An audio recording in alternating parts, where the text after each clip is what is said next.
इसीलिए महामहिमा में है कि हम नवीन कर्म करके प्रारब्ध को अगर सब भस्म ना होते होते तो भगवत प्राप्ति कैसे होती? समझ पा रहे आप?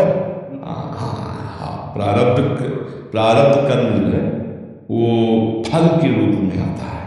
हमारे कर्म के परिणाम को बिगाड़ सकता है। कर्म करने का पूरा अधिकार है। एकदम स्पष्ट जी। शिवम सिंह जी, नैमिषारण्य, राधा वल्लभ शेरविंच।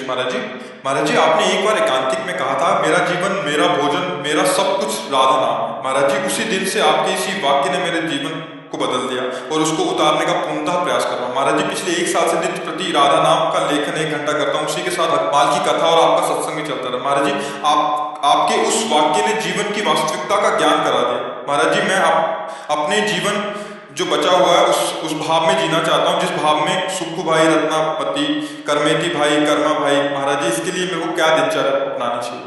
प्रभु की शरण में होकर प्रभु का नाम जप करते हुए जो कर्तव्य प्रभु ने दिया उसको करना चाहिए। जैसे आपका जवान शरीर है तो माता पिता की सेवा, परिवार की सेवा, राष्ट्र की सेवा, कायर नहीं बनना चाहिए। भगवान का भक्त कायर नहीं होता कि हम माला लेके एकांत में बैठ जाए। देखो हम बैठे एकांत में, फिर लगाया गया ना हमें ड्यूटी में। 1 बजे रात्रि से लगे ड्यूटी में, देखो 8:25 होने जा रहा और 10 बजे तक अभी लगे रहेंगे। भगवान का भक्त कर्म प्रधान होता है, चाहे वो बाबा जी में हो। अगर कर्म प्रधान नहीं तो फिर रंग नहीं आएगा। कपड़ा बदलने से भगवान नहीं मिलते। तो ऐसे बच्चा पैंट शर्ट में तुम महात्मा बनो, हृदय उदार, माता पिता, परिवार, पड़ोस, राष्ट्र, इसकी सेवा, अंदर अंदर राधा राधा राधा राधा नाम, भगवान से बहुत जल्दी प्रसन्न होते हैं।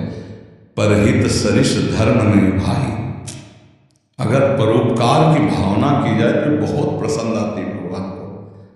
भगवान से अर्जुन जी कह रहे मैं संन्यास लेकर भजन करूंगा, युद्ध नहीं करूंगा। तो भगवान ने गीता जी सुनाई ना कि संन्यास नहीं, युद्ध करो। प्राप्त कर्तव्य कर्म ही सबसे बड़ी पूजा है, पर वो नाम जप करते हैं और भगवान की आज्ञा पालन के लिए और भगवान को समर्पित करने के लिए, तो उससे भक्ति बन जाती है। जैसे माता पिता, परिवार, घर गृहस्थी के काम है ना, जितने घंटे किए उन सबको समर्पित कर दो, वो सब भजन बन जाएगा। और कोशिश करो कि नाम जप करते हुए हर काम करो, तो सब भजन बन जाएगा। तो महापुरुषों में जैसे नरसिंह मेहता जी की बिटिया भी थी, लड़का भी थे, पत्नी भी, परिवार था ना। ऐसे कितने बड़े महात्मा, लेकिन पत्नी है, लड़का बच्चा, परिवार है, तो क्या गृहस्थी में रह के महात्मा नहीं बना जा सकता? हाँ, बस ऐसे महात्मा बनो, अंदर से महात्मा, बाहर से पैंट शर्ट, और अपने सब काम कर रहे हैं। सत्य भगवान अंदर की बात देखते हैं। बाहर से मान लो बाबा जी छल कपट गंदे आचरण करें तो भगवान थोड़ी मिलेंगे, नरक मिलेगा, है नहीं? तो ऐसे बनो और इन बड़े बड़े भक्तों के चरित्र पढ़ो, उनकी कृपा प्रसादी, तभी हम पाएंगे। जब हम समझ पाएंगे ना, अगर आप सुनते ना होते तो कैसे आपके बातें आई थी? जैसे आपने कहा, आपने ये कहा, आपने ऐसे भक्तों के चरित्र जब पढ़ते हैं तो हम कैसे सहनशील बन सकते हैं, हम कितना सह सकते हैं, हमारे ऊपर ऐसी विपत्ति आवे तो हम उस समय कैसे रहें, ये सब बातें मिलती हैं। भक्त चरित्र सुनते तो हो गई आप, नाम जप करो और अपने कर्तव्य को पूजा समझो। अगर कर्तव्य छोड़ करके, तो मुझे लगता है कि कम ठीक है। एक तरफ माता जी को स्नान कराना है घर में, और एक तरफ भगवान के मंदिर में जाके जल चढ़ाना है। अगर 2 बातें एक साथ आपके सामने हो तो पहला काम करो, माता जी को स्नान कराओ, फिर समय मिले तब शंकर जी में चले जाओ। ऐसा कर्तव्य में प्रधान रखना चाहिए। समझ पा रहे हैं? अब पिताजी माता जी कह, बच्चा प्यास लगी, थोड़ा पानी पिला दो। बोले नहीं, पहले शंकर जी को चढ़ा के आए, तो वहां शंकर जी नहीं पिएंगे, क्योंकि वहां शंकर जी मांग रहे, वहां तो दिया नहीं। तो ये प्रधानता, पहले कर्तव्य कर्म की प्रधानता रखी जाए, तो फिर भगवान का ऐसा भक्त बन सकता है जैसा आप चाह करते हो कि बड़े बड़े महापुरुषों ने जैसे भक्ति की, वैसे हम भी भक्ति करें। ठीक है ना जी? एक प्रश्न और है कि अगर राधा नाम लेते हुए अगर प्रेम की अश्रु आ जाए तो उसका क्या फल होगा? बहुत कृपा है, बहुत कृपा है। हमें लगता है कि राधा नाम का फल प्रकट हो रहा है कि अश्रु आ रहे हैं, प्रेमाश्रु से भिंगो भिंगो कर हम बोले राधा राधा राधा। दादा। जिस दिन प्रेमाश्रम नहीं आता बाबा उस दिन बेकार लगता है, दिन बेकार। हाँ, हर नाम में प्रधान बुद्धि रखो और किसी से अपनी होड़ न करना कि मैं श्रेष्ठ हूँ। अगर ऐसी भावना आएगी तो फिर सब में भगवान प्रभु को देखने। हाँ, और एकांत में जो अपने अंदर भगवत भाव आता है किसी से बताए नहीं। यहाँ तो बता दिया, एकांत में जैसे नाम जपते हुए आंसू आते हैं तो नहीं बताएंगे। जैसे हम अपने पाप कर्म किसी को नहीं बताते भला कि हम समाज में कह दे जाके कि हमने अमुक पाप कर्म किया, नहीं कहते, छुपा लेते। तो हम फिर पुण्य कर्म क्यों कहें? पुण्य कर्म को हम बचाए, लेकिन अहम हमारा जागृत ना हो जाए, ये हमें देखना है कि कहीं हम भगवान नाम लेते हुए, राधा नाम लेते हुए रोते हैं तो हम बड़े भक्त हैं, और ये बात चार के कानों में पहुंचे फिर हमारी भक्ति बाधित हो जाएगी। अपने बच्चा हो ना, इसीलिए इसको बचाने के लिए कह रहे हैं, इसको बचाओ। और प्रभु और गुरु सब जानते हैं, प्रभु जानत सब विनय जनाए। वो तो अंतर्यामी में तो जान ही रहे कि आप उनके लिए रो रहे हो, फिर औरों को बताने से जरूरत क्या। तो भगवान के अनुभव की बातें छुपा ले, आगे से कर्म मत कहना, ठीक है। रजनी तिवारी जी, राधा वल्लभ शेरवंश महाराज जी।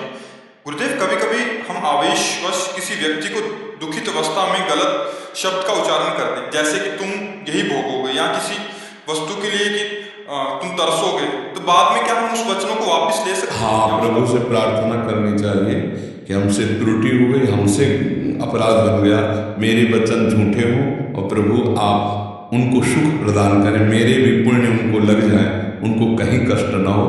ऐसा भाव करने से आपका मंगल हो जाएगा। किसके प्रश्न का? हाँ, आपका मंगल हो जाएगा। कभी कभी गुस्सा में ऐसा होता है, जैसे अपने प्रियजन हैं, ये होता तभी है जिनसे अपनापन होता है। गैर को हम काहे को बोले, अपनापन होता है तब लगता है कि अरे ये बात मानता क्यों नहीं मानता तो भोगेगा, फिर ऐसे गुस्सा में निकलता है। फिर उस गुस्सा को हम सहन नहीं कर पाए, हमारी गलती थी, हम त्रुटि युक्त वचन बोल गए, हमारी गलती थी। तो हम अपनी गलती को अपने इष्ट से क्षमा मांगते हैं और अपने भाव में आते हैं कि प्रभु इन पर कृपा करो, इनको कभी दुख न मिले, इनकी बुद्धि शुद्ध हो, ये आपके चरणों का भजन करें, हमें ऐसा मानना चाहिए। अंजलि जी, राधा वल्लभ शेरवंश महाराज जी। महाराज जी, सुना है कि इस नवीन उम्र में लोगों से अधिक लगाव और मोह हो जाता है, और वातावरण में भी हम यही देखते आ रहे हैं। महाराज जी, डर लगता है कि अगर हम भी इस माया में फंस गए तो हमारा क्या होगा? महाराज जी, कृपया मार्गदर्शन। माया किसी को ऐसे थोड़ी फंसाती कि जाल फेंका फंसा लिया, हम ही फंसते हैं, हमारा ही जाल होता है, अपने जाल में हम ही फंसते नहीं। हमको कोई माया पकड़, बताओ कहाँ है माया? किसे कहते हैं माया? देखा किसी ने माया?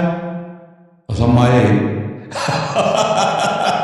गो गोचर जालग मन जाई, सो सब माया जाल। माया कहाँ जानते हो? ये माया, हम इधर देखते हैं माया। इसको छोड़ो, इसका राग छोड़ो, अभी माया मुक्त हो गए। हम फंसते कहाँ हैं? इसी के राग में। मैं स्त्री हूं तो पुरुषाकर्षण हो जाएगा, जब पुरुषाकर्षण होगा तो प्रपंच की रचना हो जाएगी, फिर संसार के सारे दोष अपने आप। अगर हम अपने शरीर राग में नहीं, पर मैं परमात्मा का अंश हूँ, परमात्मा भजन हमें नहीं चाहिए, संसार हमें कौन फंसा सकता है? जब हम अपने को फंसाना चाहते तो हम ही फंसते, और नहीं फंसाना चाहे तो हमें कौन फांस लेगा? बताओ। सच्ची मानिए, माया तभी फंसाती है जब आप फंसना चाहते हैं। अंदर से ईमानदारी से देखो, ना चाहते हुए तुम्हें कौन फंसा रहा है? ऐसा झूठ बोलते हो कि मैं नहीं चाहता था।